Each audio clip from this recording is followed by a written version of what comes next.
sécurité nationale en RDC. 48 personnes ont péri dans les inondations qui ont frappé Kinshasa il y a quelques jours. Et voilà aussi, voilà, ce sont comme ça, on a l'impression qu'on assiste à une accumulation de périls finalement dans ce pays, la RD Congo, syndicat de Kolo. C'est un effondrement structurel par absence totale de gestion et de capacité de nos gouvernants. Vous savez, on a une population, il faut bien s'en rendre compte, en 2050, on sera pratiquement 200 millions au Congo, dont la moitié seront des populations urbaines. Il n'y a aucun plan d'urbanisation qui a été développé, qui a été appliqué, qui a été mis en œuvre, parce qu'on considère malheureusement dans le système congolais que la carrière politique, c'est avant tout une question d'opportunisme. Vous avez trois options quand vous êtes jeune et que vous êtes ambitieux. Vous avez footballeur, chanteur et politicien. Donc effectivement, on se rend compte qu'il y a une vraie nécessité aujourd'hui au Congo d'une refonte totale de la classe politique, d'une différente approche de la responsabilité des dirigeants et des élites politiques. Ça veut dire effectivement ne plus se concentrer sur les individus, les origines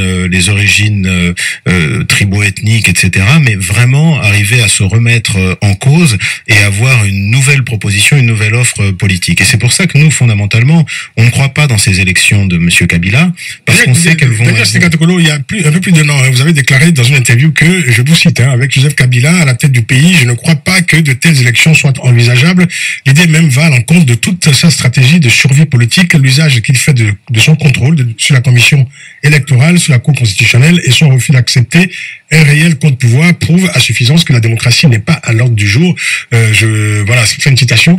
Vous pourrez dire les mêmes mots aujourd'hui. Absolument, mais vous savez, la MP et l'équipe présidentielle, il ne manque pas d'habileté. C'est-à-dire qu'effectivement, quand vous vous rendez compte, ça va choquer certainement les auditeurs qui ne sont pas congolais, mais aujourd'hui, M. Kabila est au pouvoir en vertu d'une décision de la Cour constitutionnelle. Vous savez qu'on a une disposition constitutionnelle chez nous qui est un peu la même qu'aux États-Unis. On dit que le président reste en fonction jusqu'à son remplacement par le président élu. Et dans l'interprétation qui a été faite au Congo, ça veut dire que Kabila reste au pouvoir ad vitam aeternam. Il suffit qu'il n'y ait pas d'élection pour qu'il soit légitimement à la tête du pays durant une durée absolument indéterminée. Alors c'est exactement ce genre de manœuvres qui me font penser, et alors ça n'est qu'un exemple, il y en a beaucoup, tous les Congolais sont au courant, c'est ces manœuvres qui me font penser qu'il n'y aura jamais d'élection. Quand on dit élection, ça veut dire des élections qui réellement seront crédibles et amèneront le pays vers l'avant, parce qu'effectivement, pour moi, il y a deux scénarios aujourd'hui sur la table de M. Kabila. Rapidement, s'il vous plaît, il nous reste 7 minutes d'émission. C'est enterrer le calendrier avec encore des événements malheureux comme le Kassai, etc., qui ont été instrumentalisés à souhait, et dire que les élections n'étaient pas possibles, et essayer de arriver à cette fameuse réforme constitutionnelle qui lui permettrait de se représenter. Raison pour laquelle M. Mwenze était bien incapable, comme aucun des communicateurs de la majorité présidentielle, de dire non, il ne sera pas candidat. Il dit seulement il va respecter la Constitution, parce qu'évidemment on espère pouvoir la changer. Et la deuxième possibilité, c'est effectivement un scénario à la Poutine, c'est-à-dire Kabila installe au pouvoir peut-être quelqu'un comme M. Gizenga qui est déjà à un âge très avancé, il installe à la présidence, lui s'installe à la primature tranquillement et contrôle tout le pays, et on continue comme en 40. Et ça, au niveau des Congolais debout, nous voulons éveiller les consciences sur le fait que, une fois que vous êtes parjure, alors que vous étiez le premier des Congolais, le responsable de défendre notre Constitution, vous n'êtes plus en mesure d'organiser quelques remises en place de la légitimité dans ce pays. On va écouter Dieudonné Mwenze, il nous reste très peu de temps, on vous donne la parole pour 2 minutes, vous allez écouter les uns les autres, vous avez certainement plus qu'un commentaire à faire. Monsieur Francis, je crois que les compatriotes de Sylvie et Alexandre devront avoir des humilités de nous écouter, dans ce sens que nous avons l'avantage d'être au pays, de palper les réalités de nos droits par rapport à ceux qui apprennent, à ceux comme eux qui apprennent ça à distance et qui disent dans les journaux, alors que les réalités sont vécues par nous-mêmes ici au pays. Donc la question du mandat du chef de l'État ne se pose plus, sa volonté soupçonnée de vouloir s'éterniser au pouvoir ne se pose plus, puisqu'il le dit clairement, même s'il dit que les communicateurs sont incapables de le dire, mais nous l'avons dit plusieurs fois, je ne sais pas en quel terme ils veulent qu'on le dise, nous l'avons déjà dit que le chef de l'État sera respectueux de la Constitution et qu'il va être dans le respect des mandats prévus par la Constitution. C'est ce que vous avez dit tout à l'heure. Plusieurs fois. Aujourd'hui, il dit qu'il doute des élections. Donc, ce qu'il dit qu'il doute des élections, il n'est pas premier. Et je crois que c'est aussi son droit le plus légitime. Il y a d'autres comme eux qui ont douté des élections de 2006 et qui se sont rendus compte que ces élections étaient organisées. D'autres également en 2011 ont douté de la capacité de Joseph Kabila et de sa majorité présidentielle de pouvoir organiser les élections en 2011. Oui. Ils se sont ravisés finalement, ils ont compris que c'était une réalité. Donc ce n'est pas un problème. Le changement de la loi... Mais cette fois-ci, il n'a pas pu organiser les élections pour cette...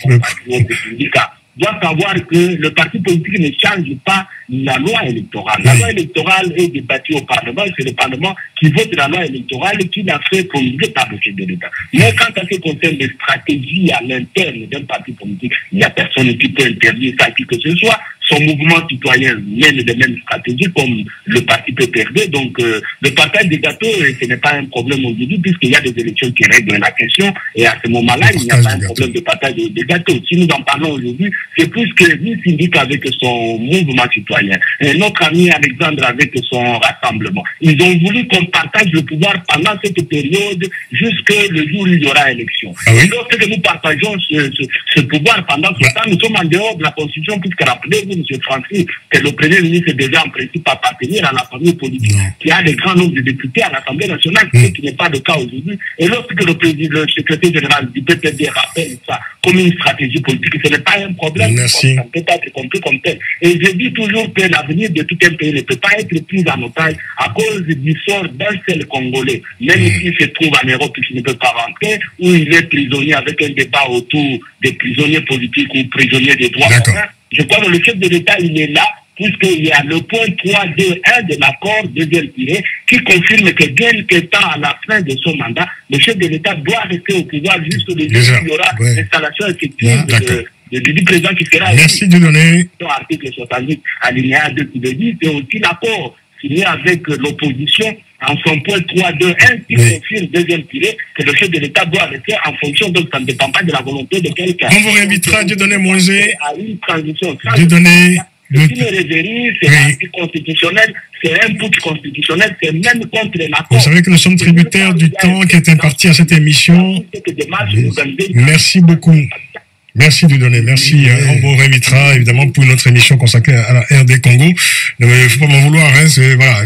Il faut le dire, mais c'est Mouendi cesse de véhiculer les mensonges comme ça. Voilà, quelques secondes quand même à tous pour faire une conclusion provisoire forcément. Rapidement, Alexandre qui est dit. Oui, je vais dire à M. Mouendi, je vais lui répondre, cesse de véhiculer les mensonges. Honte à toi dans tout ce que tu dis.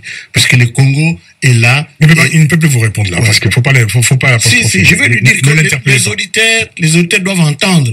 Parce que M. Mwanza se permet de dire des choses qui sont des contre-vérités terribles. Oui. Comme si, là, il s'appuie sur les accords nous a dit. Alors que ces accords-là n'ont jamais été appliqués. Parce que nous, l'Église catholique, quand il est sorti a fait sortir le peuple dans la rue, c'est pour que ces accords-là soient appliqués et applicables.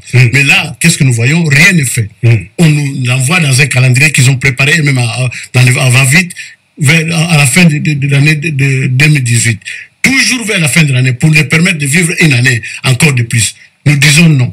Nous, ce que nous voulons, que Kabila, s'il y a élection, Kabila doit partir, qu'il ne soit plus là, que les élections soient préparées et conduites par quelqu'un que la société civile choisira afin de gérer ce pays-là jusqu'à la... Merci beaucoup, on n'a plus le temps. J'avais encore quelques questions à vous poser, messieurs. Christophe Rigaud, j'aurais voulu parler avec vous de cette information, parlant d'un blocage par la France et l'Espagne d'une résolution de l'Union européenne condamnant la répression des manifestations du 31 décembre dernier. Est-ce que ce blocage est confirmé ou pas? Rapidement, Christophe Rigaud.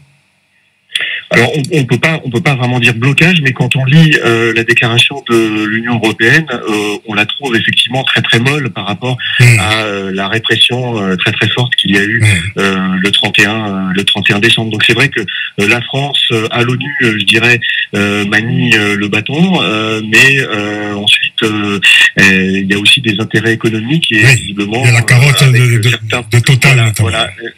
Tout à fait, tout à fait.